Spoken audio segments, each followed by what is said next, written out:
रामचरितमानस में जो नीचता का अर्थ क्या है आपको मिल जाएगा इसी टॉपिक में। अधम जाति में विद्या पाए, भयहु जथा ही दूध पिलाए। यानी कि अधम जाति माने नीच जाति के लोग विद्या पा करके जहरीला हो जाते हैं। कैसा? जैसा कि दूध पीने के बाद सांप हो जाता है।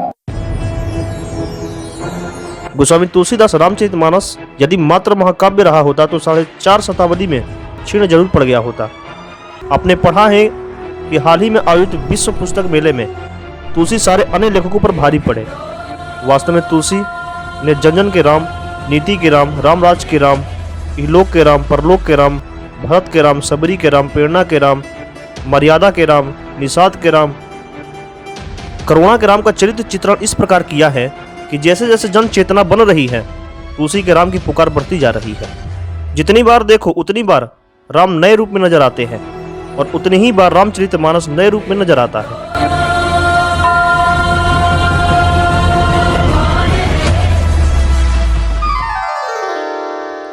रामचरितमानस का 450वां वर्ष प्रारंभ हो रहा है। यह कितना सुख देने वाला समय है। गोस्वामी तुलसीदास ने रामचरितमानस की रचना करके उसके हेतु को बदला है। वाल्मीकि जी ने जब रामचरितमानस की रचना की थी तो उसका हेतु था संसार का आदर्श क्या हो यह सीखना और बताना। लेकिन बाबा तुलसीदास ने रामचरितमानस की रचना की तो दुनिया का उपदेश देने का नहीं बल्कि स्वयं की शांति का भाव था। निज आनंद की सदीक्षा थी।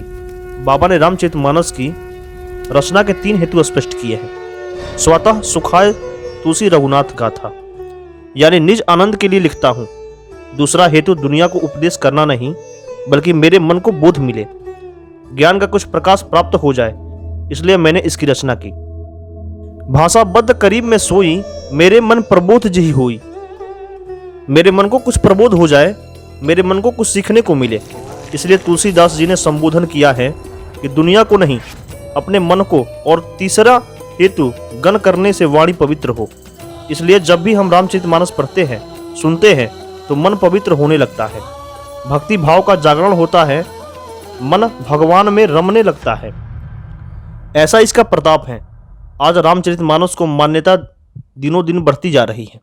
दुनिया के कोने कोने में इसकी ख्याति फैली है। हमारा सबका विश्वास है, श्रद्धा है कि इसका कथापन जहां भी होता है वहां स्वयं हनुमान जी महाराज विराजमान होकर इसे सुनते हैं। प्रभु चरित सुनबेको रसिया, राम लखन सीता मन बसिया। इसलिए यह ग्रंथ अद्भुत है। जब बात भगवान राम की आती है तो वे मर्यादा पुरुषोत्तम राम है। सबको साथ लेकर चलते हैं, कोई भेदभाव नहीं, कोई पराया नहीं, सबका सम्मान, सबसे स्नेह, सबसे प्रीत। यही भगवान राम के चरित्र की विशेषता है। वे सबके राम है और सब उनके हैं।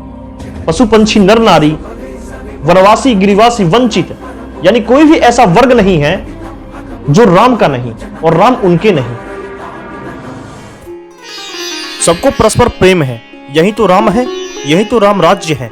आज दुनियादारी में जितने भी संकट हैं, जितनी भी लड़ाई हो रही है, जितना भी कलेश है, जितने भी मतभेद हैं, वह सब राम की शरण से दूर होने के चलते हैं। लेकिन जैसे ही व्यक्ति को ज्ञान होता है और वह अपने प्रभु के सन्निकट आता है, सब कष्टों से छुटकारा पा जाता है। ऐसा चरित्र है हमारे प्रभु श्री राम का।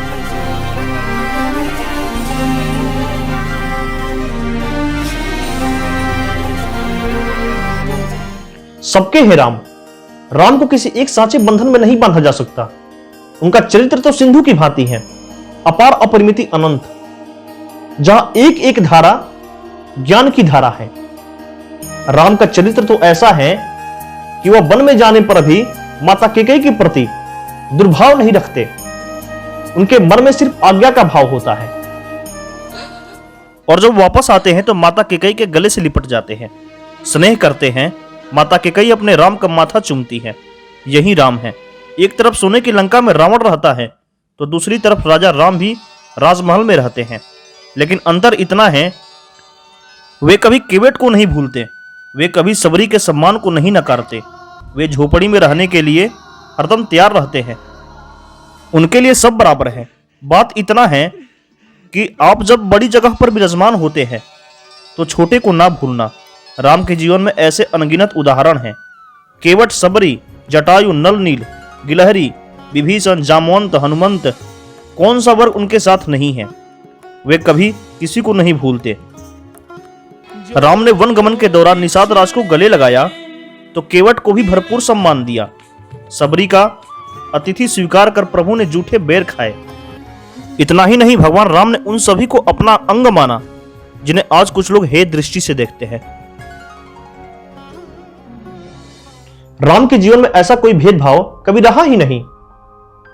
फिर आज के समाज में ऐसा भेदभाव कहां से आया?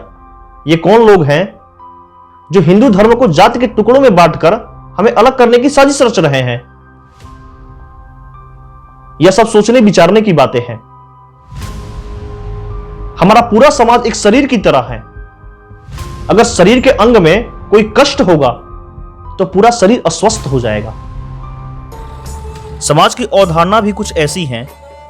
इसका भी कोई हिस्सा कमजोर होगा तो सामाजिक एकता की भावनाएं कमजोर होगी।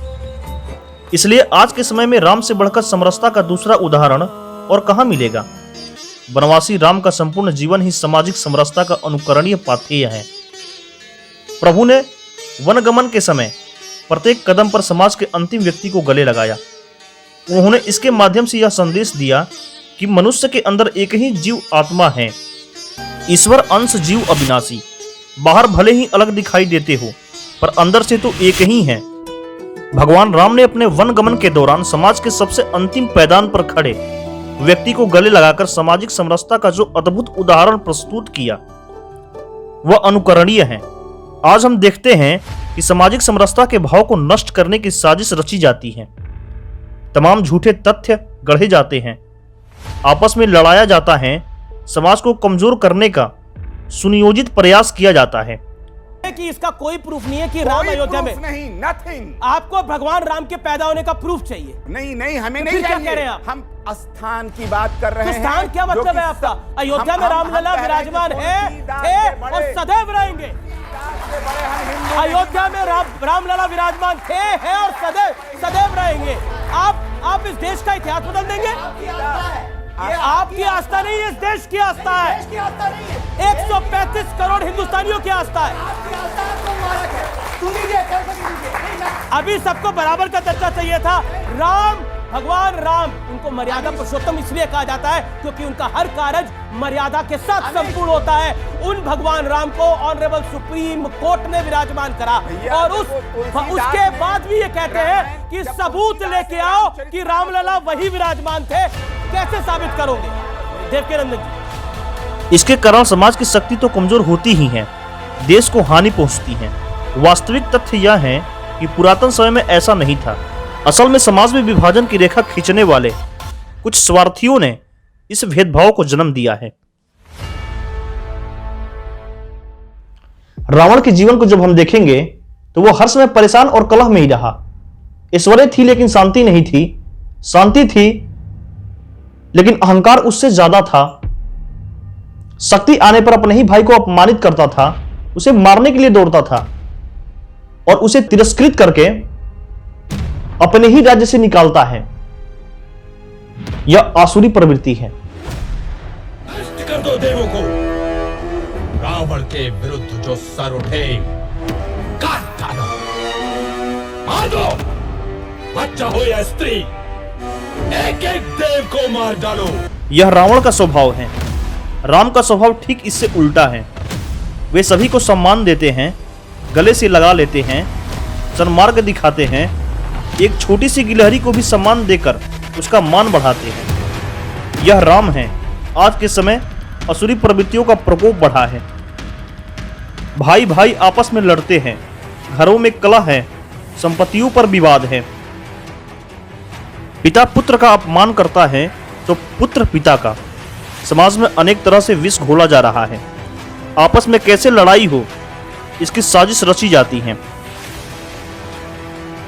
ताड़ना के अधिकारी बताता है, कभी कोई पीटने के लिए कह देता है, कहीं कुछ कहा जाता है, कहीं कुछ कहा जाता है। तो हम यही समझा रहे हैं कि हम इंसान हैं। यह सब इसलिए होता है क्योंकि उनके जीवन में राम नहीं है। राम जहां होते हैं वह लड़ाइयां नहीं, स्नेह आता है, प्रेम फैलता है, आपसी वैमनस्य स्वयं दूर होकर मेल मिलाप होता है। क्योंकि राम का यही स्वभाव है। इसलिए हमारे जीवन में राम कैसे आए, हम उनके सन्निकट कैसे पहुंचे, इसके लिए जतन करते रहना चाहिए, क्योंकि वे पालन करता है, वही हमारे इष्ट है। दीन दुखी की सेवा भगवान राम की सेवा है। मानस में एक प्रश्न उठाया गया कि सबसे सुंदर शरीर किसका है, तो कागभूषुंडी जी ने कहा, बड़े भाग्य मानुष तन पावा, सुर दुर्लभ सब ग्रंथि निगावा। यानी मानव शरीर देवताओं को भी दुर्लभ है। पुण्य करके तो कोई भी देव बन सकता है, पर मनुष्यत्व देवताओं से ही प्राप्त होती है, यानी देवताओं की कृपा से ही प्राप्त होती है।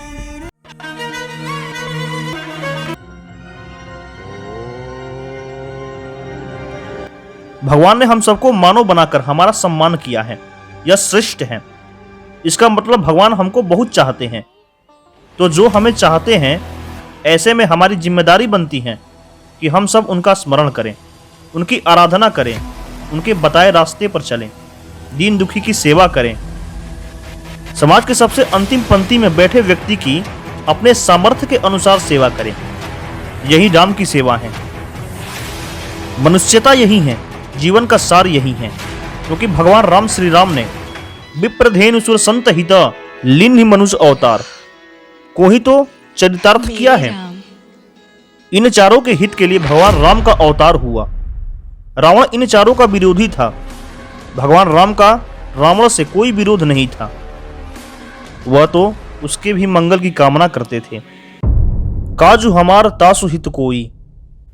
भगवान श्री राम ने रावण को मारा नहीं बल्कि तारा है।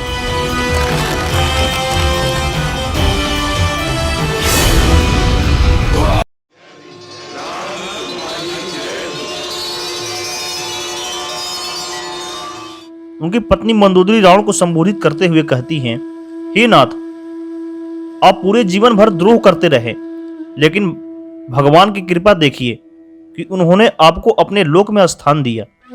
मैं राम को नमस्कार करती हूं, इसलिए रावण को राम ने नहीं बल्कि उनके कर्मों ने मारा है।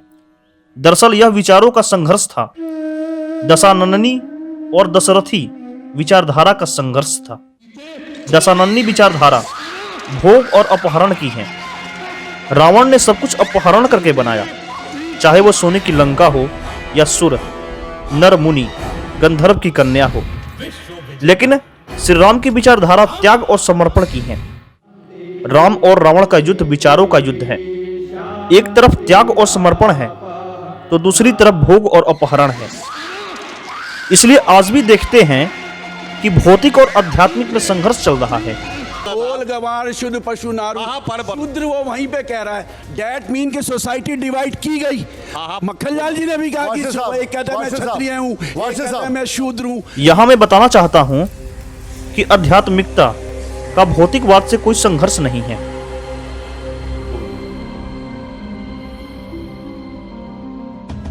राम कथा का संदेश है कि अच्छे और सच्चे इंसान बनो। आज समाज में बहुत सी विकृतियां दिखाई पड़ती हैं, क्योंकि राम कथा के चरणामृत का पान अपने जिंदगी के स्वभाव में नहीं ला पाते। जरूरत है मर्यादा पुरुषोत्तम के चरित्र को अपने जीवन में लाने की, भेदभाव से ऊपर उठकर साधक बनने की। राम के नाम में ऐसा ही प्रताप है। राम कथा धरती का कल्प वृक्ष है, वह कामधेनु है, चितामणि है। जिस प्रकार कैलाश में मान सरोवर है, वैसे ही रामचरितमानस मानस सरोवर है। जिस तरीके से मान सरोवर की यात्रा कठिन है, वैसे ही मानस सरोवर की यात्रा कठिन है। यहां भी कई पड़ावों को पार करते हुए मानस सरोवर में गोता लगाना पड़ता है। घर संसार के काम भी ऐसे ही पहाड़ जंजाल हैं। गृह कारज नाना जंजाला। मान सरोवर की यात्रा करते समय तेज बहाव की नदियां पहाड़ मिलते हैं। साधना के पथ पर अनेक झंझावातों से टकराव होता है, लेकिन जब हम भगवान की शरण में आते हैं तो इन सबसे छुटकारा मिल जाता है। वह हमें इससे उबार लेते हैं, क्योंकि हम उनकी शरणागति में हैं। बिना रामचरण अनुराग संभव नहीं है। राम कथा मानव मात्र को संस्कारित करने वाला है। बाबा ने रामचरितमानस के माध्यम से श्री राम के चरित्र को प्रस्तुत कर सामाजिक मूल्यों को स्थापित किया। श्री राम का चरित्र लोकमानस का आदर्श चरित्र है।